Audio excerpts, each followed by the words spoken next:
Okay, guys. This is number 19. It's a follow-up question to number 18, where you had the cube, right? And so let's quickly draw a cube again. And each edge of the cube, we let each edge be equal to x. And since it's a square, each edge was equal to each other. So x, x, x. All right. Now this time the question is asking to determine how fast the surface area is changing. Okay. So we first of all need to know, okay, what is the surface area? If I was asked to find the surface area, the total surface area of this cube, um, what are we asking to do here? Well, we need to come up with a formula first, right? So, just using a little geometry here. Well, if I wanted to know what was the area of each side of the cube, it would be edge times edge, because the area is of a square is side times side. They're the same, length times width. So in this case, the area of each side would be equal to x times x, which gives you x squared, right? Now, but how many of these sides do we have for squares? We have six sides. A cube has six equal sides, and each side is a square. So therefore, surface area, and let's call surface area S, as the book did. All right, we call surface area the edge S. Then the total surface area would be six of these guys. So that's how they came up with 6x squared, for some of you who couldn't figure out what was happening there. All right. So remember, each side is a square, and to find the area of a square, it's just side times side, which is x times x, which gives you x squared.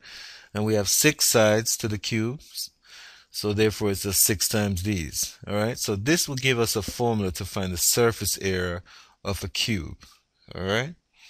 Now they're asking you to find how fast the surface area is changing, right? So you know that's a rate of change, and in calculus, rate of change is a derivative. So basically, differentiate both sides, with respect to t. So we should get ds dt for this side equals now, and then differentiate this guy. So we're going to put the 2 in front. 2 times 6 is 12. Subtract 1, you get that, times the derivative of x with respect to t. So now you're going to get dx dt. Now remember, the conditions are the same from exercise 18. And they were, what was given to you in exercise 18? Well, we were given that the rate of change of each edge was constant. It was increasing at 6, right? 6 centimeters per second. That was given to us. Okay, so those conditions haven't changed. And so now they're asking us to find, okay, how fast is the surface area changing when the edge is equal to 2? So once again, when x is equal to 2 centimeters, how fast is the surface area changing? That's given to us. That's determined by this derivative right here, ds dt. All right. So all we have to do is plug it in. Really easy. All right. Because we know what x is. X in this time is just 12 times 2. So we're going to have 12 times 2. And dx dt is just 6. So again, we multiply all that out, and we should get 144. Now let's talk about the final units. Since this is surface area or area, all right, then we know that area is always squared units. So therefore, we should have centimeters squared, and the time is seconds. Okay? So that's how fast the surface area is changing when the edge is 2 centimeters. Once the edge is 2 centimeters, that's how fast, at that exact precise moment, the surface area is changing at that rate.